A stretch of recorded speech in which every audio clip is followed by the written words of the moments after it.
All right. Thank you, everybody, for joining us for another Her Wild Outdoors episode. Today, I am very excited. Maddie is joining me for a conversation, and we have been talking for a really long time about getting this together. And so, Maddie, thank you so much for joining me on this episode.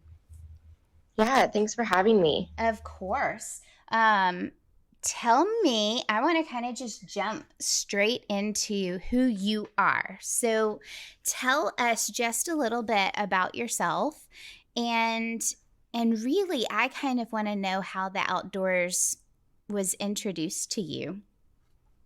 Yeah, so my name is Madi Andresen. I live in Central Oregon, grew up in Oregon, actually in the valley is so the Central Oregonians call it, but more so over like northwest corner of Oregon. Mm-hmm. I'm 25 and I have always loved the outdoors from a very young age. My dad has always been the main influencer of, getting outdoors and hunting. Mm-hmm. And I mean, I look back and I remember as far back as I can think going hunting with him and my brother. My brother is a year and a half younger than me. Mm-hmm. And we were always out and about with him, always going hunting. And it was just second nature. It was just like what we did and never really thought anything about it. And I honestly thought that that's how everyone lived until I got into like, middle school and high school. And I was like, oh, you don't go hunting with your dad, or you guys don't eat elk meat. And so, yeah, my dad has been the big mentor in my life as far as hunting in the outdoors. And my mom is very supportive of it as well. And I've actually, I don't think I've ever been on a hunt with my mom. Mm-hmm. But she's very supportive of it, loves when we go, is so excited when we, bring home elk and deer, and she loves having the meat in the freezer. But I think she enjoys her alone time when we all get out of the house and give her some freedom. But I'm actually super excited because this year, I think that over, all the years that we have like mini family photos, I call them, because we always have photos of me and my brother and my dad out hunting. And I'm like, Mom, you always miss out on the photos. Like, I don't have any photos with you, with us. And so this year she actually got a cow elk tag. And so I'm super excited for that. So, Oh my but goodness, yeah, that is super exciting. I know. And she's super pumped about it. And so that makes me even more excited because my dad tells stories of like when they first met, or first few years they were married, and he was like, yeah, I had her all lined up on this buck, and all she had to do was get on the scope and pull the trigger, and she just decided that she didn't want to. So Mm-hmm. he's like, which is totally fine, her choice. And I know that hunting's not for everyone, or some people, have a hard time with that, which is fine. But so I'm really excited. But also, my dad has been archery hunting the last few years and hasn't killed any elk. And she's like, I just really want some elk meat. But yeah, I have been in the outdoors my entire life. So I love that. I love the fact that as long as your parents have been together, that your dad has never pushed that. And oh yeah, not at all. I mean, it's such a testimony to his character and your character to be able to give her the space that she needed to be that supportive person. I think that we don't talk enough about the non-hunters in our life that support us. And I talked to Jen Yates a couple of weeks ago about what that is like. What is it like to be that non-hunter in the supporting role of a hunter? And I believe she has now decided to try turkey hunting. And I think that exciting. It's great and it's exciting that step over into the possibility of taking that step into hunting. But honestly, if the non-hunting people in my life never hunted but continued to support, that'd be perfectly fine with me. Oh, 100%. Yeah. I mean, and I look back and she was always, up late making us meals or, Mm-hmm. packing breakfast burritos for our trips. And yeah, she was helping the moment till we left. So, Right. yeah. They're huge, huge, valuable parts of who we as hunters are, and I'm grateful for them. So I Yes, cannot wait definitely. to hear about that trip. When is the hunt going to Yeah. be? Um, we actually, so this year I don't have a ton lined up. Just because we decided to get married in September, which is Uh-huh. archery season. And so I'm going to archery deer hunt and archery elk hunt, but it's just general season this year. Yeah. Okay. So Well, that was another thing that I was going to bring up. You are engaged, I am, yes. and the countdown is on. Oh my gosh. I think we're like 45 days out. It's so Yeah. exciting. It is. It is a lot of work to plan a wedding. Like I understand why people elope, but Yeah, no no, we're kidding. we're super excited. We both have big families, so it'll be a big wedding and it'll be really fun. That will be We're fun. to the point now where we have all the big items planned, so it's kind of like hurry up and wait until, the Mhm. week of and the last minute details. Yeah. So we're set. It'll be good. We've got a roommate right now who is a friend of ours who was kind of in between renting situations of she's a school teacher. To get a short-term 3-4 month lease is so expensive, and so she's Mhm. staying with us, and she's planning a wedding. She's getting married the 1st of October, and it has taken me like we're going through all of what she is doing and planning everything, and it reminds me of mine all those many years ago, but it has Mhm. changed so much right now in this whole COVID era Oh, that I we're know. in, and having to balance that. My brother's getting married in October as well, and he was supposed to get married a year and a half ago. That's And happening with a lot of people that have had to postpone. yes, this was like their vendors have been so great with postponing, but they're like, this is the last time. Like they've Yeah. got their own schedules and they completely understand, but we've got family from Canada. So Mhm. we've been trying to they have been trying to accommodate that and allow them to come and visit, and it's just been a tough go that we're finally going to get them married. Yeah, But good. Light at the end of the tunnel. it really is, and I know that you're looking forward to it, and just seeing where that next step takes you is exciting. Being on the outside of it, it's been a treat to watch you walk this road, and you've done it very well. Oh, thank you. Yeah, I'll be marrying into a very big hunting family as well. So, yeah, Yes. it's good. That'll be fun, and Yeah. that'll be years and years and years of lots of adventures, I foresee. Oh, yes. I told Clark, I was like, well, if we get married in September, we're always going to spend our anniversary hunting, which we both love Yes. to do. So Uh-huh. that's great. Yeah, it'll be a great excuse to take a week or 2. Yes. Yep, Yeah. that's perfect. Hey, I kind of want to go back just a little bit, and I know that you said that your mom was that hunter supporter role in your life, but have there been any mentors along the way who have been female, or has it been like many of us out there where it has been very male dominated in that mentoring aspect? I when I saw this question in the email you sent me, I was like really trying to think. And it has, I would say, 99% been my dad. Mhm. And um, that's just who I grew up hunting with. Yeah. And honestly, I don't know that I have ever hunted with another female. Really? I don't know that I have. I'm trying to think.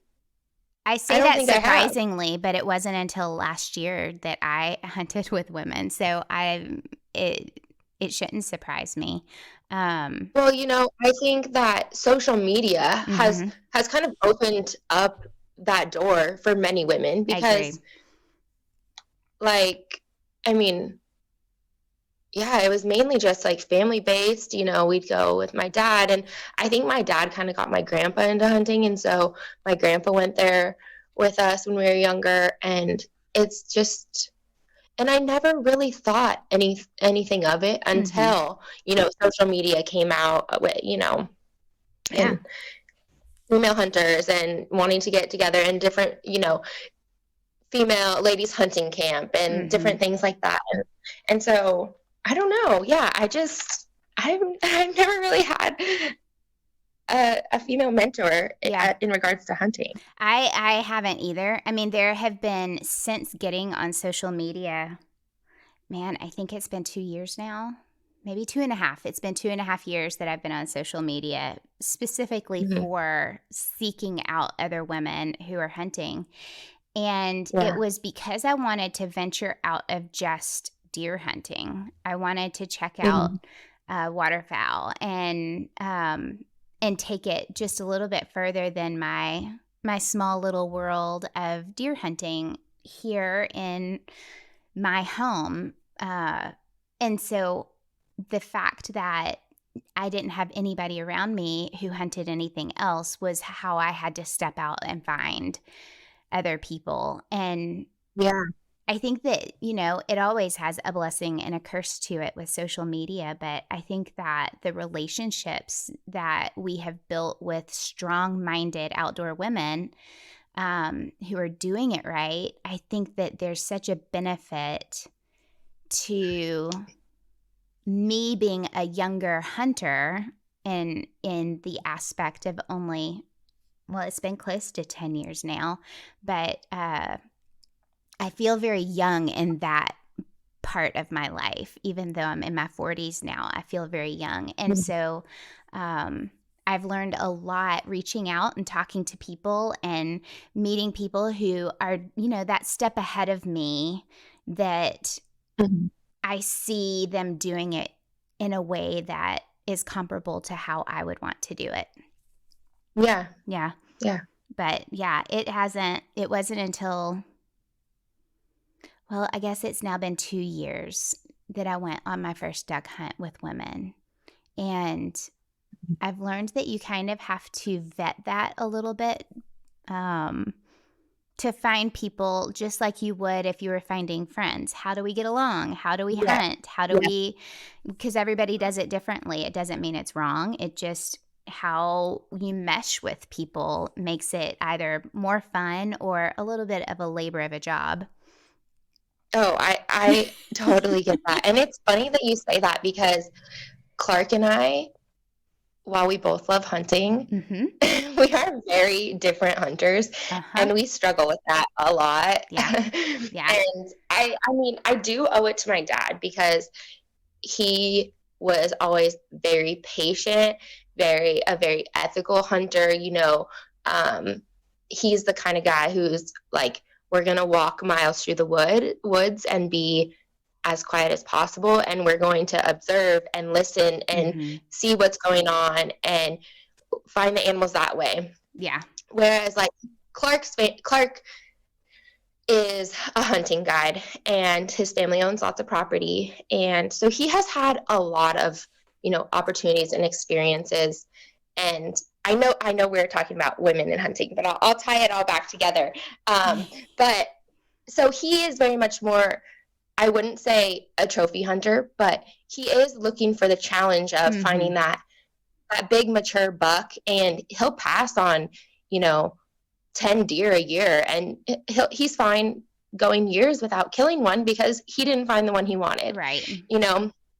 And I think that term trophy hunter gets thrown around like it's a bad thing, but really he's not just slaying deer left and right, or Right. uh, and whereas I am very much more, um, I like hunting because of the connection it brings me with nature. Mm-hmm. And I feel like even though I didn't like know my long ancestors, I feel like there's a part of it that's like, okay, long time ago ancestors, this is how they got food. And Right. I love the meat. Like last year, I killed a buck and a bull with my bow, and neither one were, big by any means, but I was happy with them, and we're still eating the meat off them. Yeah.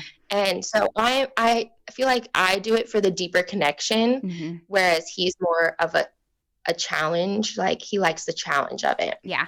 But It's I grew up hunting, public land. So I try to explain, there is a difference to how we were raised and how we were brought up in hunting.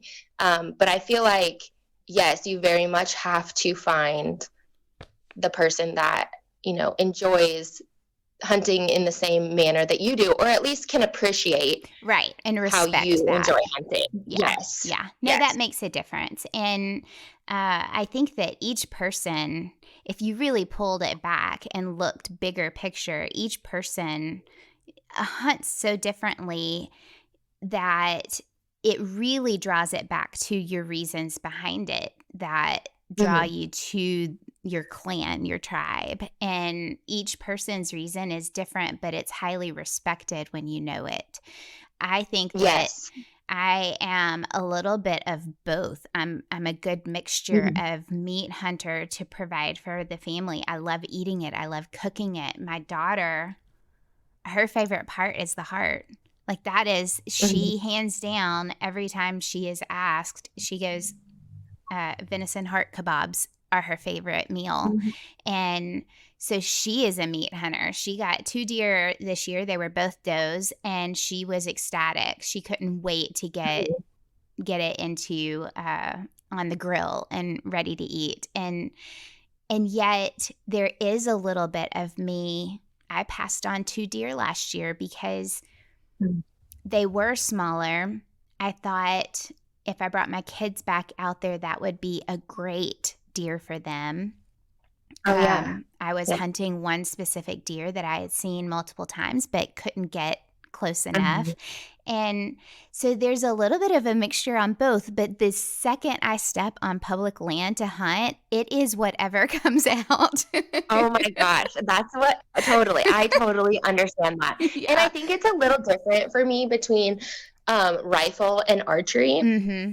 So I grew up rifle hunting, and it wasn't until like my senior year of high school, freshman year of college that I got into archery.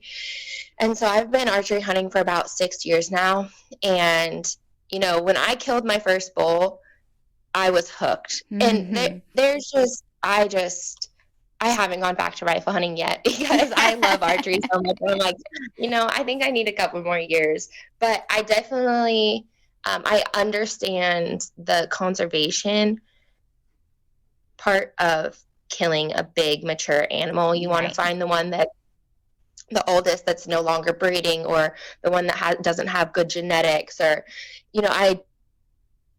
I understand the conservation part of that. And I would say, like you, I am a little bit in between the Mm-hmm. two. But it also kind of, it depends on the instance. And I grew up hunting the Coast Range of Oregon, which is very, very thick. And it's like you might only see one elk. Right. So, if you Right. see if you see an elk, you're gonna shoot it because you might only see one. And It's there's a true. lot in there. It's so thick and so Mm-hmm. hard to hunt that they're there. You can hear them. They might only be 50 yards away, but you can't see them. Yeah.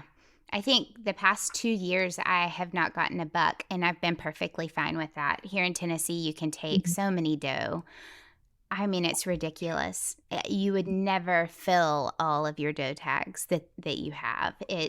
Wow. It's you get 3 doe a day all Oh my gosh. season. So you can get your meat that way, which is nice. Yes. So that was the majority of what we brought in 8 deer last year between the family. And Mhm. it was the majority of it was does last year. And we we ate good. Most of the doe that we took were loners, I would say. Like Mhm. the 2 doe that I took last year were all by themselves. And you could tell they were a little bit older once I mean, I didn't Mhm. know that in the beginning, but once I looked over after the kill, that was what I found out. And it was just kind of I don't know, it was a surprising year for us, but our freezer's full and we've been able Yeah, to that's such enjoy a good it. feeling. Yeah, we've been able to Mhm. share it. We donated 2 deer this year, and I think that concept behind it, I love that we're able to do that in our state because that allows us to give more versus keep Yes. more. And Mhm. I think that that's an important lesson to teach that next generation. It's not just for us to hoard or to boast about, it's for us to give as well and to share around a table. Um, Yes. and that, I don't know, you know me, you've seen all that. I love Mhm. cooking for people. And so I'm like, come I on know, I over. love seeing everything you're making. If you come to my house, I will cook for you. It just, you might need to have, if you've never eaten wild game before, I'll make it in a way that you will probably like it. So Mhm. it's been a fun thing to be able to share. But going back to that, we don't hunt the same. My husband and I have only hunted twice together, deer hunting. Mhm. And once we were like fields away from each other, and Yeah. then once we were actually together, and that man is so loud. Uh I'm like, how do you find deer? you he, he's so loud, and my kids have said it, but I never really realized it until we hunted together, and I was like, I think we are better deer hunters solo. Yeah. Well, that also allows you, that allows you to make your own decisions, and it Yes. allows you to appreciate hunting for what you really love about it. And Yeah. so I think that's okay. I mean, Clark and I were talking about that the other day. He has some archery hunters lined up in September, and I was like, well, I'm totally fine going on my own. And actually, I enjoy that, and Uh-huh. I was raised to be that independent person that I have my own gear. I can rely on myself, Mhm. and so while I love having him there, it's not necessarily something I need in order to go hunt. Right.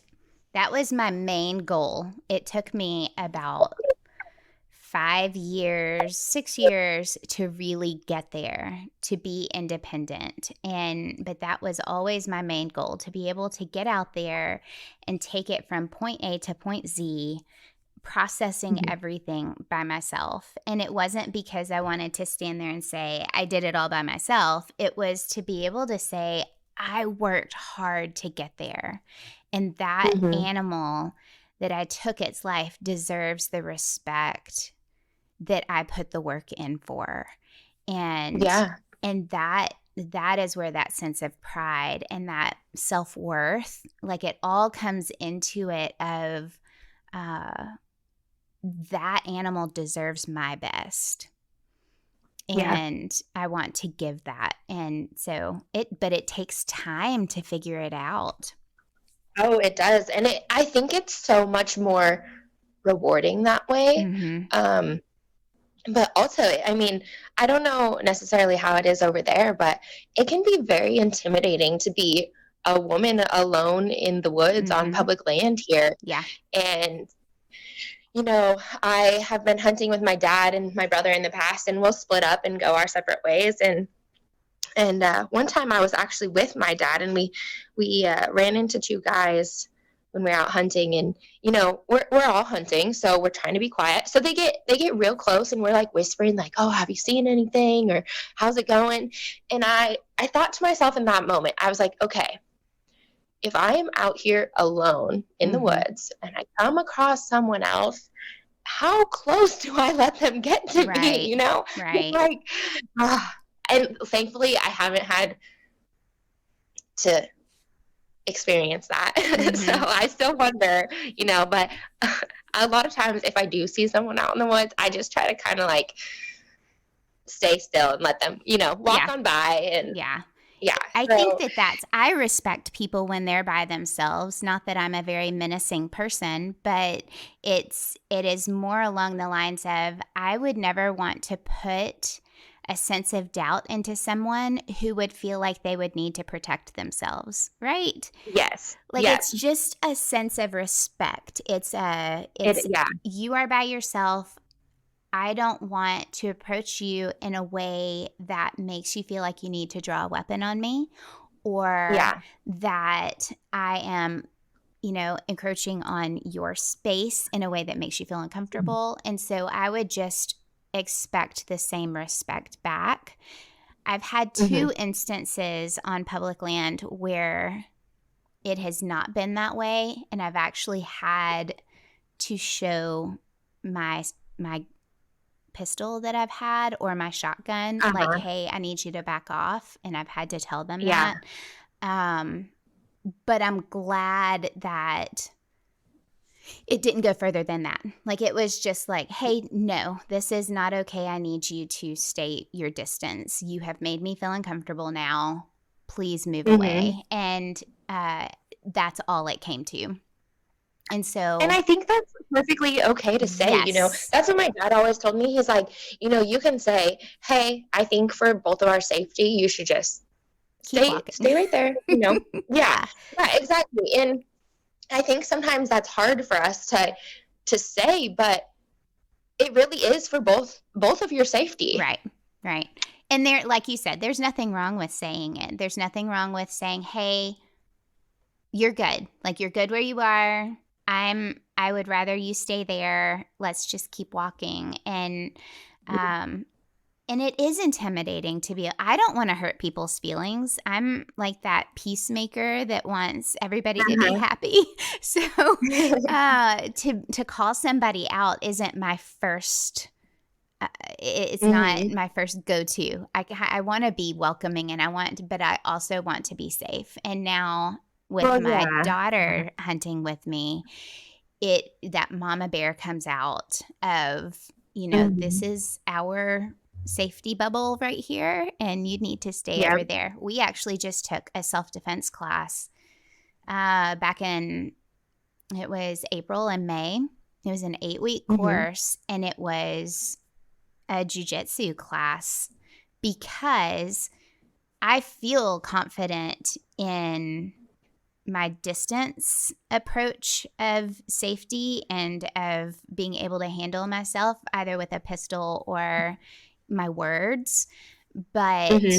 it was more along the lines of, what if somebody surprises you? What if somebody gets you on the ground? What Yeah. if, like, and Yeah. it kind of took me into that, and knowing that my daughter just became a teenager this past year, like, she is in that age now of,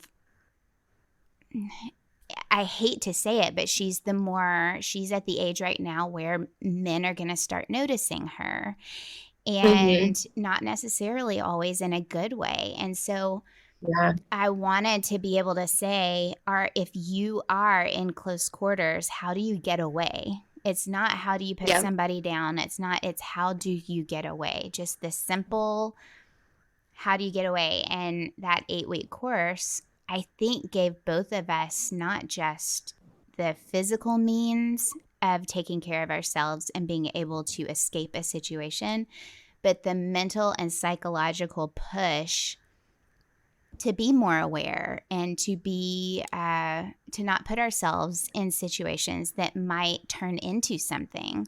Um, Yeah. but I think it's valuable for everybody out there who might find themselves in situations like being alone in the woods on public land. Oh yeah. It's I carry scary. everywhere. Yeah. Yeah.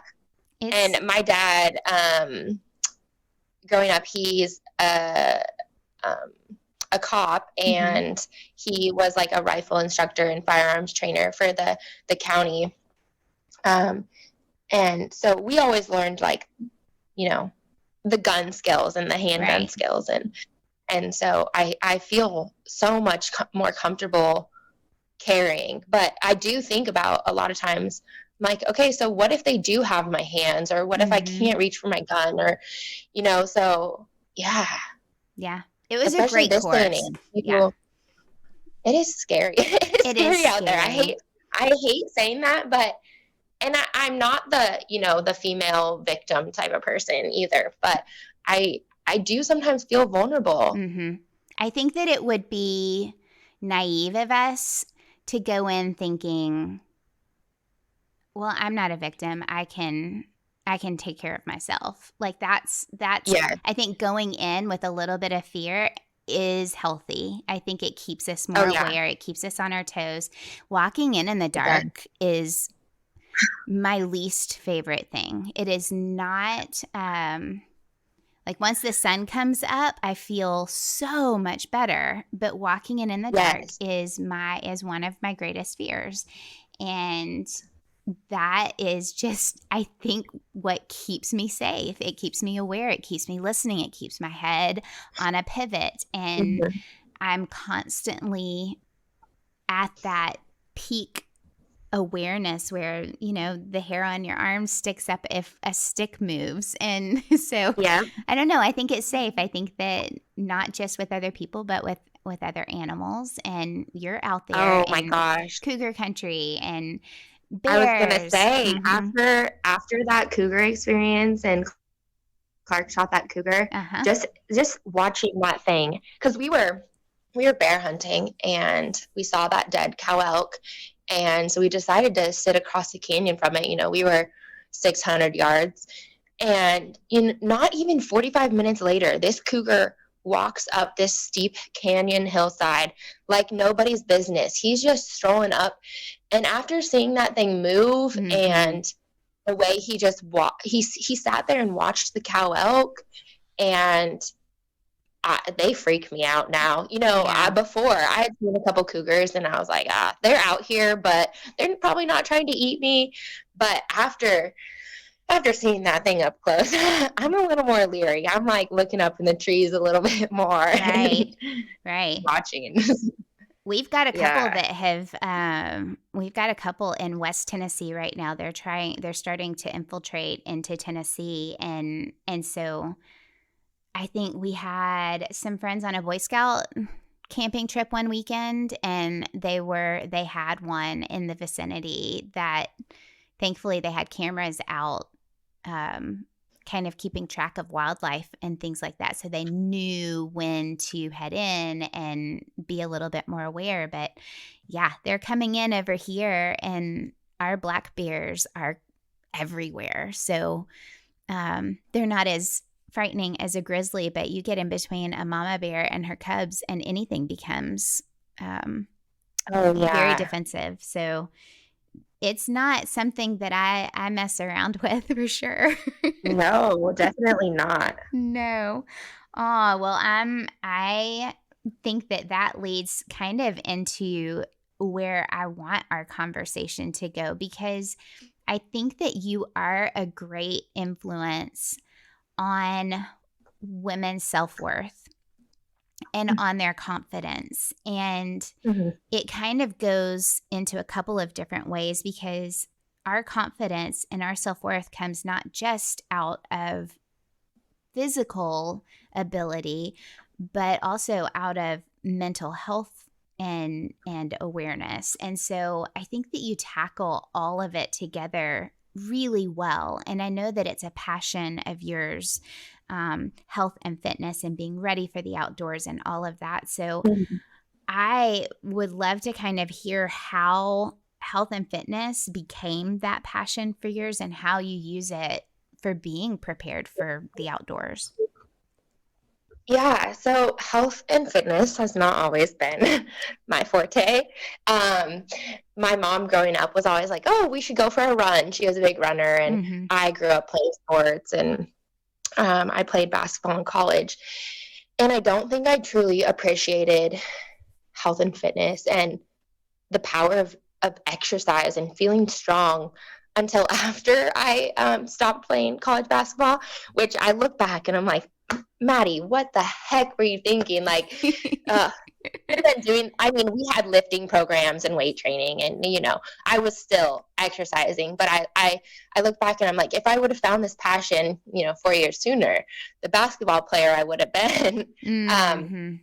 but yeah, I really found the passion after I stopped playing. And I think after it stopped being something that was forced and something that Right. I had to do. Um, and so over the years, my outlook on it and, kind of my ideals have changed a little bit. And so I would say the last year and a half, 2 years, I've been really focusing more on the mental health side of things, Mm-hmm. whereas before it was really physical. Like I wanted to look a certain way and feel a certain way, but now I'm like, I still want those things, but I also I want to be mentally healthy and heal from the inside out. Mm-hmm. And I just think those things are not only so important as women, but also for being successful in the outdoors, and not necessarily successful as in harvesting an animal, but successful as coming home safe and Right. injury prevention. And I always thought to myself, we prepare so much for a hunt. We go out and we shoot our rifles and we practice and we pack food and we prepare so much, but sometimes we fail to prepare our bodies, Right. and that is not healthy. I'm like, that is so hard on your body to not prepare all year and then to go out for 2 months or 2 weeks or a month out of the year and hunt so hard, and it's just not healthy. And so now I really take pride in not just getting ready for the hunt, but more so just trying to be the healthiest version of myself all year round. Mm-hmm. And but for me, that I think that looks a little different than most people. Like, I'm really focusing on hormone health and um, gut health and things like that, and my food choices and eating, I would say, a lot more simple than I grew up eating. Mm-hmm. My mom is such a great cook, so I love all her food. But I recently found out that I have a gluten sensitivity, Mm-hmm. so we completely cut that out of our diet. And for the most part, I don't do a whole lot of dairy either. Yeah. And the changes that I've seen are amazing. It's And that inflammatory response to those oh things my that gosh, yes, change you. Yeah. Yep. I can't believe it. And Clark is doing the same thing for the most part. Um, and he feels so much better too. And just the mental clarity. I'm not bloated. I don't Mm-hmm. feel like I have brain fog. I don't get headaches. I just feel so much better as a whole. And anxiety is down and I don't have sugar cravings. And I just wish that more women would stop going to traditional medicine and, Mm-hmm. you know, I need a prescription for this or a prescription for that, and look at what they're putting in their bodies Mm-hmm. Yep. and look in their environment and see what can I change to make me feel better. And it's not always convenient either. Like, No. I have to pick and choose what I eat because gluten's out the door. And so, like, it is tougher when we go out to restaurants or we go over to someone else's house to eat, because I've never been a picky eater. I've always been like, I'll eat whatever. But yeah, I think that there is the saying of, healing from the inside out is so, so true. And that's kind of where I'm at with my health and fitness is just, I exercise and I listen to my body, and there's a certain extent where, yes, you push through things. Like, I don't wake up every day wanting to go work out, but there's a difference between not wanting to work out and, okay, my body needs a rest. Right. I think that that's a great point because you can push yourself and push yourself and push yourself every single day, and your body will fight against you if you don't allow it to Yes. rest. It's Yeah. rest is an important factor in your muscles growing. Actually, it's an Mhm. important factor in your brain working. I've been working with a couple of people over the past couple of years. So we cut dairy for the most part because of my son when he was born. Mhm. And I didn't realize the benefit I would get from cutting it and how much better I felt from cutting it. Yeah. We're able to handle certain things every once in a while, but for the most part, getting back to meat and vegetables, that's how we feel the best. It's kind Yeah. of cutting Yep. out the processed stuff. It's cutting out fast food. And don't hear me say we don't ever eat fast food. Chick-fil-A is something that is a regular around the house as a treat, Yeah. but you're still going to have the apples and the oranges and the tomatoes and cucumbers and potatoes. Like you're going to get in my house, you're going to get whole foods. And Yes. that's where we found out early on, if you cut out everything, you feel so much better. Once you introduce Mhm. something back in, like a fast food meal, it's like your body revolts against it. Oh my gosh, it's amazing. Isn't that so funny? Because I've been paying more attention to, what what I eat and then how I feel afterwards. Mm-hmm. And and now, especially after cutting things out, I'm like, "Oh my gosh, I'm never eating that again." Or Yeah. just like I will crave, or I will like crave an ice cream every once in a while. And I'm like, nope, it's not going to make me feel good. Mm-mm. It's not worth Dairy, it. dairy has a tendency to make me break out. Mm-hmm. And I'm like, nope, I don't want to break out for the next week. Not worth it. It's not worth it. So, And I think that my kids are finally getting to the age where they are balancing themselves and I'm not having to do it as much. And I'm very mhm. proud of them because they are also listening to their bodies. They're going, if I go over to so and so's house, I can balance how much. It's like they're not going to binge on sugar. They're not going to binge on Mhm. junk food because they know they're going to pay for it later. So they're going to balance Yeah. it. They're going to have like a vegetable or a fruit and balance that protein with like the good proteins with maybe a little bit of something fun. And Yeah. they feel a little bit better about it because it is a lifestyle that we're building, right? It's Yes. a year Yeah. long, decade long. Like you're looking at the long haul. How does what you Mhm. eat now affect you 10 years down the road?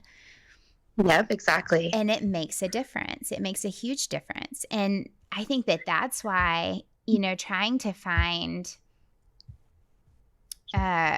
meals to take for a hunt, like I'm trying right now. I've been investigating and doing lots of online searches and Googling and looking at ingredients of prepackaged meals to take. And it's hard finding the right balance of things that aren't going to hurt me while I'm out in the Yeah. field. And That is the struggle I had. And mhm. I recently ordered some of Heather's Yes. Choice meal. Yeah. She has the best because we used to eat Mountain House and you would just feel sluggish the rest Uh-huh. of the day. But she has very wholey ingredients and organic ingredients in Mhm. her food. And They're very oh, allergy I love friendly. them. They are, yeah. Mhm. Yeah, Yep. they are. And so that's what I ordered. And they might not have all the flavor, I would say, that the other ones have, but you're not getting all the bad stuff either. Yeah. So, and I think once you start eating more simply and eating whole foods and meat and potatoes and meat and vegetables, you don't need all that foo-foo ingredients for Mm-mm. taste. No. And what are we doing while we're out there? We're fueling our bodies. If you're hungry, you're hungry. You're going to eat anything. And Yes. it's nice to have something that tastes good, but it also is nice to have something that you're not going to feel like crap afterwards. So Yeah, I exactly. want something that fuels my body in a way that I'm not going to hurt from it. And Hmm. Kristen Rederath also does a great job of making their own Yeah. She's because of inspired that. me. Yeah. It's like between her granola and her meals, and I believe that they're gluten-free as well. So it has I think been, they are, yeah. yeah, I think it's been very inspiring to see her prepare for their hunts. And it's extra work. It's a lot of work, but It it's is. worth it in the end when you aren't struggling because of what you Yeah. ate. Yeah. Or when you're not walking up a hill feeling like you're gonna have a heart attack, or Yes, or yeah, throw up it is. It or is a lot more yeah. thought that goes into the preparation of it. Mhm. Um, and we have a tendency to stop by a convenience store on the way out of town, or um, and I'm not going in and getting anything. So Yeah. yeah, It's just sometimes easier to pack to go because if you're prepared, then you don't have that yep, desire to step outside of what your plan was. yes, And that's important. I think that goes quite along with the mental part of it, because if you're not having to focus on how you feel because you feel bad, then you're able to push through the struggle of what you're already having to push through, whether it's climbing a yeah, hill or loading your pack or whatever it is. mhm, Walking in the dark, you're not thinking walking through the dark, my stomach is churning.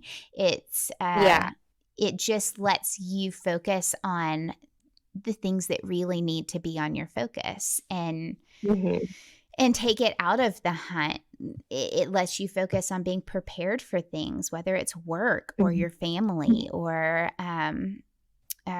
goals that you have set in front of you. And it does go back to that fine combination and balance of physical well-being and mental health. And hmm. I think we've seen it a lot recently with COVID.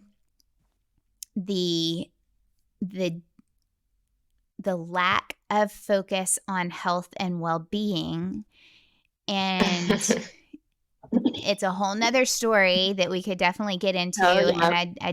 it's something that is I'm very passionate about in person and in private, but Uh-huh. um I think that there is such a lack in focus on our physical well-being, Hmm. versus the shortcuts Yep. um, and pleasure. Because sometimes dealing with things that you need to deal with mentally and dealing with things that you need to deal with physically aren't easy. Most of the time, Hmm. they're not. And Yeah. so you kind of have to trudge through the hard, but you come out Mm. stronger and better, a better version of yourself. You're focused, you are healthy, and you're able to handle stuff when it hits you in the face. Yeah, I'm right there with you. I totally agree. Yeah. But it's not easy. It's a No, it's not. And uh-uh. unfortunately, it's not cheap either, No. which, oh, our society is so backwards. Yeah. But yeah, it's unfortunate that it's not cheap. And Mhm. I go to a functional health doctor instead of a traditional medical Mhm. doctor. And, it's not covered by insurance. I And, know. but, oh, it's worth it. It is Mhm. totally worth it. Well, let's take it even further into something basic. Walk into a grocery store and your whole foods are around the outside of a grocery store, right?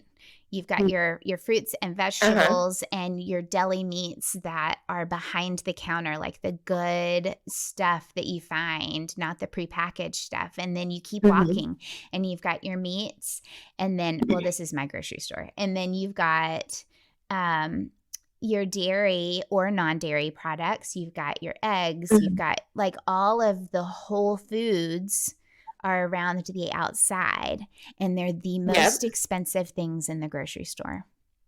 they are. Yeah. like sometimes by It's really double. unfortunate. Mm-hmm. Yeah, because we really, for the most part, only shop the outside of the grocery store. Mm-hmm. Um, but yeah, sometimes I look at other people's carts, and I'm so thankful that we have found the healthy Mm-hmm. route. Yeah. But it is not inexpensive at all. No, it's not. And, especially when you're dealing with allergies or intolerances or things that Mhm. really hurt your body, whether they are an allergy or not, it's just better for you to stay away from. We do trickle in Yeah, through the grains because we do.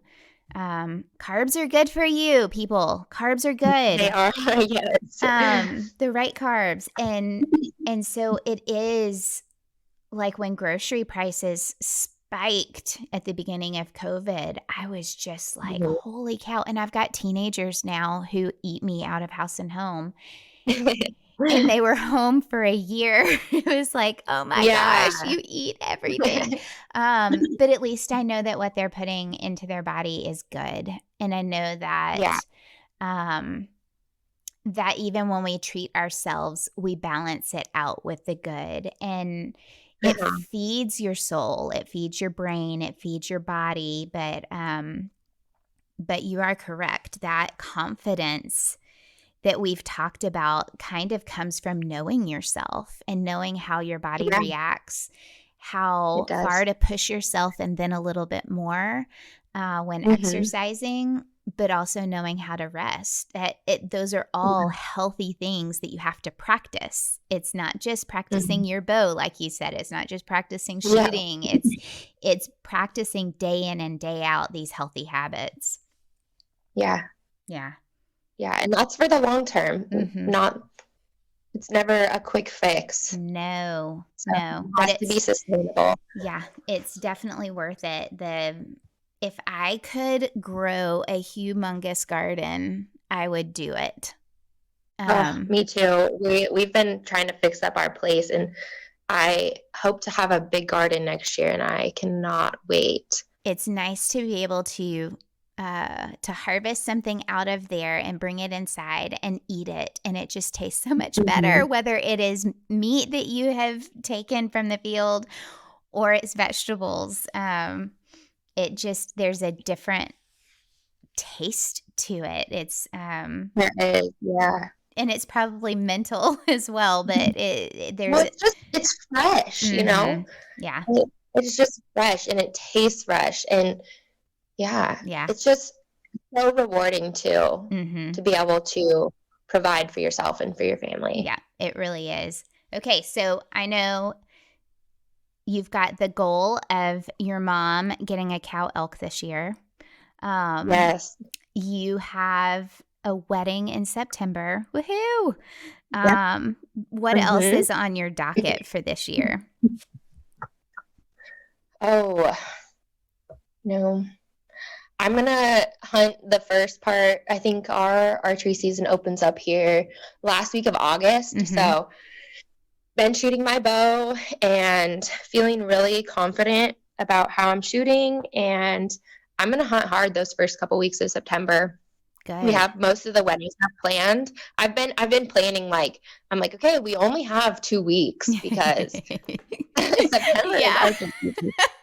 So I'm gonna really hunt hard and see what I can do. Mhm. I work from home on Tuesdays and Thursdays, which I normally have an hour commute. Mhm. So it's nice to be able to work from home because then I can take off right away after work, And and it go. allows me a little more daylight Yeah. after work to go hunt. But yeah, I'm just really excited to get out there, and regardless of the outcome, we've been scouting, and it's my favorite time of year. So, Mhm. but yeah, I'm probably more excited for my mom to hunt than Yes. I am for me to hunt, and I love seeing other people successful, and I love their excitement, and it's fun. I It I is really fun. enjoy it.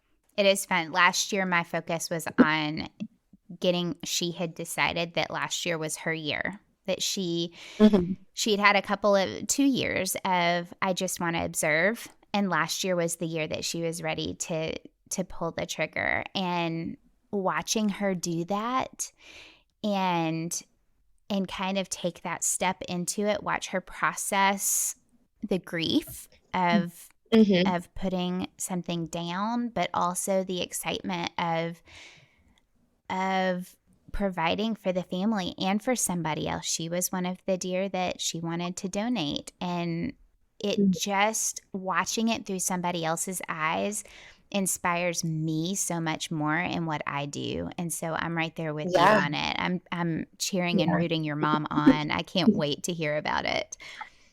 Yeah, I'm super excited. I think her hunt actually opens this Saturday, but we have my cousin's wedding to go to. So I think we'll hunt the following weekend. And then my dad, he has been very persistent about archery hunting, but he hasn't killed anything with his bow yet. He was a very, very successful rifle hunter. Well, you're starting over, right? It's a completely different type of hunting. It's a whole different ball game. And so I would love for him to get an archery elk, because I think he's losing a little bit of his motivation to go. Like the last couple of years, he hasn't gone out as much, and he's like, I'm just not. I don't know. He's like, you guys can go, and so I would love to see him kill something with his bow. It would be so rewarding. So hopefully we can get him on an elk, get my mom a cow. Yeah, it'll be good. And get you married. We're going to do, those are big things in the next 2 months. So keep us posted. And everybody who is listening in who wants to follow along, tell everybody how they can follow you. You can follow me on Instagram at Madi Andresen. Perfect. Now, are you going to be changing that up once you get married?